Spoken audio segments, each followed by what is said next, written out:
सभी को प्रणाम। श्री सत्यनारायण व्रत कथा का तृतीय अध्याय। सूत जी ने कहा, हे श्रेष्ठ मुनिगण, अब आगे की कथा कहता हूँ, उसे ध्यान से सुनिए। प्राचीन काल में उल्कामुख नाम का एक बुद्धिमान राजा था। वह जितेंद्रिय, सत्यनिष्ठ एवं कर्तव्यपरायण था। श्रेष्ठ कार्यों के लिए प्रचुर धन दान भी किया करता था। राजा उल्कामुख की पत्नी धर्मपरायण थी और कर्तव्य पालन में राजा का सब प्रकार सहयोग किया करती थी। दोनों सत्यव्रत में बहुत निष्ठा रखते थे और सार्वजनिक आयोजनों द्वारा प्रजाजनों को सद्धर्म की प्रेरणा दिया करते थे।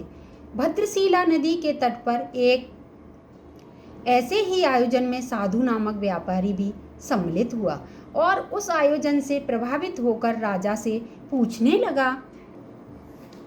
साधु वैश्य ने पूछा, हे राजन, आप यह आयोजन किस लिए किया करते हैं? इसका क्या लाभ होगा और प्रभाव है? कृपया मुझे भी यह बताइए। राजा ने उत्तर दिया, हे भगवान, यह भगवान श्री सत्यनारायण व्रत का पूजन समारोह है। मैं सत्य व्रत का पालन करता हूँ और उसी का प्रचार भी किया करता हूँ। श्रेष्ठ पुरुषों को चाहिए कि स्वयं सत्य आचरण करें और दूसरों को वैसा ही करने के लिए अनुभव से प्रेरणा देते रहें। हे वैश्य, जीवन में यही क्रम अपनाकर चलने के कारण भगवान सत्यनारायण की कृपा से मुझे अपने परिजनों तथा प्रजाजनों सहित सुख शांति उपलब्ध है। राजा के वचन सुनकर साधु वैश्य विनय पूर्वक कहने लगा कि हे राजन, इस विषय में मुझे विस्तार से समझाइए। मेरे भी मन में दुख, कष्ट और अभाव रहते हैं। मैं भी भगवान श्री सत्यनारायण की शरण लेने उनसे मुक्ति पाऊंगा। राजा बोले, वैश्य का धर्म समाज की आवश्यकता अनुसार शुद्ध वस्तुओं का उत्पादन और उसके उचित मूल्य वितरण की व्यवस्था करना है। सत्य धर्म का पालन करने वाला वैश्य अपनी तथा समाज की संपन्नता एवं सुख शांति बढ़ाते हुए जीवन में प्रचुर यश का भागीदार बनता है। तुम भी अपने जीवन में सत्य धर्म का पालन करो। भगवान सत्यनारायण की कृपा से तुम्हें भी सुख, सौभाग्य तथा संपन्नता अवश्य प्राप्त होगी। राजा से सत्यव्रत का स्वरूप भली प्रकार समझकर साधु वैश्य ने अपने जीवन में सत्यव्रत पालन का संकल्प लिया और अपने घर चला गया। घर में उसने अपनी पत्नी लीलावती को सारा वृतांत सुनाया और वह भी सत्य धर्म का पालन श्रद्धापूर्वक करने लगी। सत्यवती वैश्य धर्मपत्नी का ज्ञान और योग्यता भी बढ़ाने लगा। फलस्वरूप उसके घर में व्यवस्था तथा संपन्नता तेजी से बढ़ने लगी। उन्होंने अपनी आय का बड़ा अंश संसार में सत्यव्रत के प्रचार में लगाते रहने का निश्चय किया। सत्यनारायण भगवान की शरण में जाने से उनके जीवन में सब प्रकार संपन्नता आने लगी तथा जीवन का समय संपन्नता से बीतने लगा। उनका आर्थिक तथा मानसिक संतुलन सध जाने पर वह वैवाहिक संपत्ति अपने मन में संतोष उत्पादन की इच्छा अनुभव करने लगे। ऐसी इच्छा मन में उठने पर उन्हें स्वप्न में निर्देश मिला कि वे पुत्र की अपेक्षा पुत्री प्राप्ति की कामना करें, क्योंकि कन्या सौभाग्य और आदर का चिन्ह है। उन्होंने प्राप्त निर्देशानुसार नियमित जीवन क्रम अपना कर एवं सुसंस्कारी कन्या को जन्म दिया। कलावती नाम की इस कन्या के शुभ संस्कार जागृत करने के लिए उन्होंने उसके सभी संस्कार समय समय पर संपन्न कराए। कलावती के लिए शारीरिक पोषण की समुचित व्यवस्था बनाने के साथ साथ उनके ज्ञान और गुण के विकास पर भी पूरा ध्यान दिया गया। कन्या को श्रेष्ठ गुण और क्षमताओं से संपन्न, शिष्ट, व्यवहार में कुशल बनाना माता पिता का पवित्र कर्तव्य है। कन्या कलावती के वयस्क और सुशिक्षित हो जाने पर उन्होंने उसका विवाह एक कुलीन परिवार के गुणवान युवक के साथ संपन्न कर दिया। वैश्य ने उस होनहार युवक को अपने पुत्र की तरह मानकर स्वधर्म पालन तथा व्यापार संचालन के नियम सिखाए। साधु वैश्य ने उसे समझाया कि समाज की आवश्यकता अनुसार वस्तुओं का प्रचुर मात्रा में उत्पादन और विक्रय श्रम पूर्वक सावधानी एवं कुशलता से किया जाना चाहिए।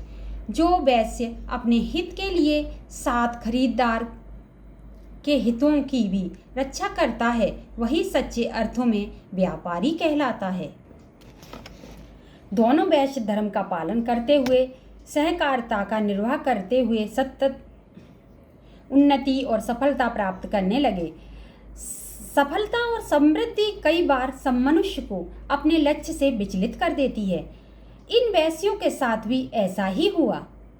पत्नियों द्वारा स्मरण दिलाने पर भी अपनी आयु का एक अंश सत् कार्यों में लगाने रहने के संकल्प की उन्होंने उपेक्षा कर दी। नियम तो यह है कि अपने गृहस्थ संबंधी उत्तरदायित्व से निवृत्त होकर मनुष्य वानप्रस्थ जीवन में प्रवेश करके धर्म प्रचार तथा समाज सेवा के कार्यों में जीवन लगा दे। किंतु साधु को धन देकर और अधिक धन का लालच हुआ तथा वह अपने जमाता को साथ लेकर धन कमाने निकल पड़ा। स्वधर्म के त्याग से भगवान रुष्ट होते हैं तथा उनके क्रोध के कारण जीव अनेक प्रकार के दुखों में फंस जाता है। साधु वैश्य की सद्बुद्धि क्षीण हो गई। वह लोभवश उचित अनुचित का विचार किए बिना अनीतिपूर्वक धन कमाने लगा।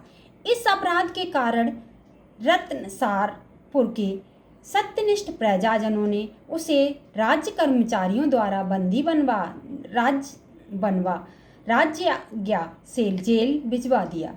उसकी पत्नी ने भी पति से धर्म पालन कराने के अपने कर्तव्य को पूरा नहीं किया। इससे वह भी भगवान श्री सत्यनारायण के क्रोध का भाजन बनी।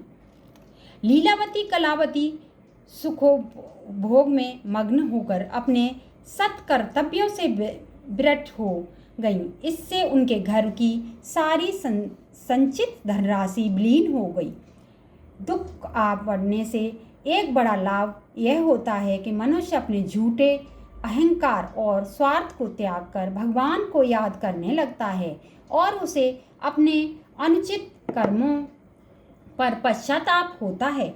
इसी प्रकार कष्ट पाने से वह साधु नामक वैश्य और उसकी स्त्री ने अपने मन में समझ लिया कि हमारी यह दुरावस्था धर्म कर्तव्य से विमुख हो जाने के कारण हुई है। तब उन्होंने अपने स्वार्थ बुद्धि छोड़कर अपनी भूलों का प्रायश्चित करने लगा। अपने परमार्थ कर्तव्यों के पालन का निश्चय किया। साधु वैश्य ने राजा चंद्रकेतु के सामने अपनी भूल स्वीकार की तथा भविष्य में सत्यनिष्ठ रहने का विश्वास दिलाया। राजा ने कहा, हे वैश्य, तुम्हारा अपराध असाधारण है। अनीतिपूर्वक धन कमाने के अपराध पर मेरे राज्य में उसका कठोर दंड दिया जाता है।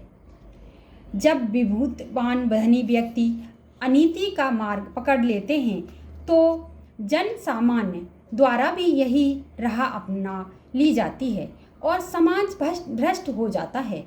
मेरे राज्य कर्मचारी और प्रजाजन भी सभी सत्यनिष्ठ हैं तथा कहीं भी अनीति को पनपने नहीं देते, क्योंकि ऐसा लगता है कि तुम सचमुच अपनी भूल का पश्चाताप कर रहे हो। इसीलिए तुम्हें आत्म सुधार करके सत्यव्रती बनने का अवसर दिया जाता है। हे वैश्य, तुमने जो अनीति पूर्वक धन कमाया है उसको छोड़कर अपनी मूल संपत्ति से तुम पुनः व्यापार प्रारंभ कर सकते हो। वैश्य ने राजा के कथा अनुसार पुनः सत्यव्रती बनकर व्यापार किया तथा भगवान श्री सत्यनारायण की कृपा से विपुल धन अर्जित कर लिया। उधर लीलावती तथा कलावती ने भी अपनी भूल समझी तथा भगवान सत्यनारायण से उनके लिए क्षमा याचना की। उन्होंने विलासिता भरा जीवन छोड़कर कर्मठता, हर्ष, सेवा, सद्भाव को जीवन में प्रधानता दी। उनकी असावधानी के कारण घर के नौकरों ने ही धन एवं सामान को अस्त व्यस्त करके चुरा लिया था। उन दोनों ने अपना काम सुधारा। भगवान सत्यनारायण की कृपा हुई और तत्परता तथा सद्भावना बढ़ने से उनका अधिकांश धन पुनः प्राप्त हो गया। इस संसार में भगवान के निर्देशों का पालन करना ही सबसे प्रमुख बात है। इसीलिए मनुष्य को ऐसे ही कार्य करने चाहिए जिससे प्रभु प्रसन्न हो। भगवान श्री सत्यनारायण की कृपा प्राप्त करके मनुष्य सांसारिक कष्टों से मुक्ति पाता है और परलोक में भी उसकी सद्गति होती है। इत श्री सत्यनारायण व्रत कथाम तृतीयो अध्याय।